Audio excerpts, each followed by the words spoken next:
This is Richard Wolff for Democracy at Work with another Wolff Responds.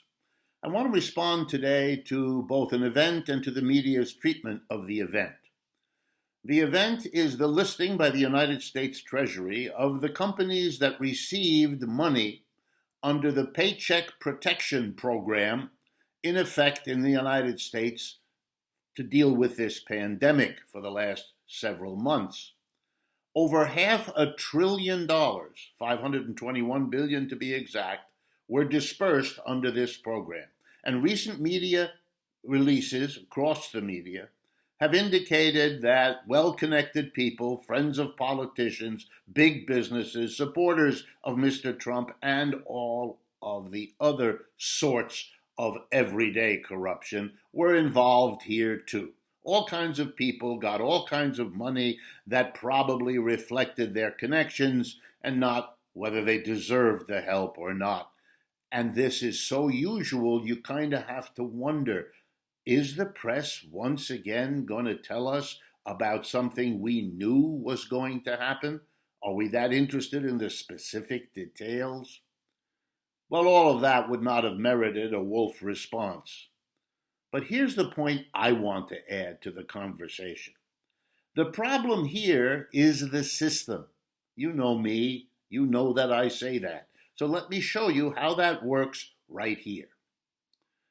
The money was given to businesses, corporations by and large, but small businesses as well that are partnerships or self-employed folks and so on. But when you give money to a business, you are not giving it to everyone in the business. Not at all.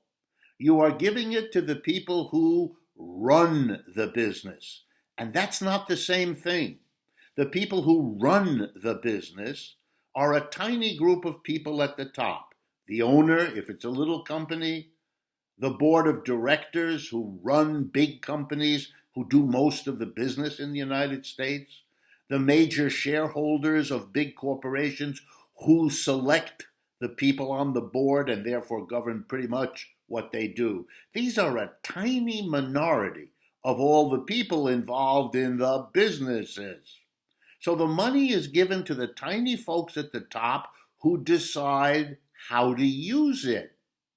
The program is called Paycheck Protection. But no one knows exactly what that means, and no one knows exactly what the corporation is going to do with the money it gets from the government, because that's the private business of that tiny minority. They might use it figuring that they will not recover from the pandemic in all kinds of ways that feather their nest and don't protect the jobs of the mass of people dependent on them at all. Many of them are no doubt figuring out exit strategies for the top executives, ways to save the shareholders, and so on.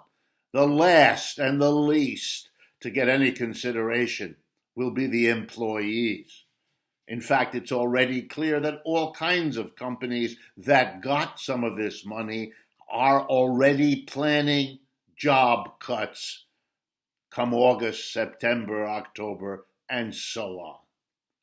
The corruption does not lie in the people who are connected snatching more than they ought to. Of course that goes on, but that's based in our system. We have a system that allows a tiny minority of people at the top to make all the decisions governing who has a job, how much money they earn, the conditions of their job, the security of their job. The mass of people are passive in this system.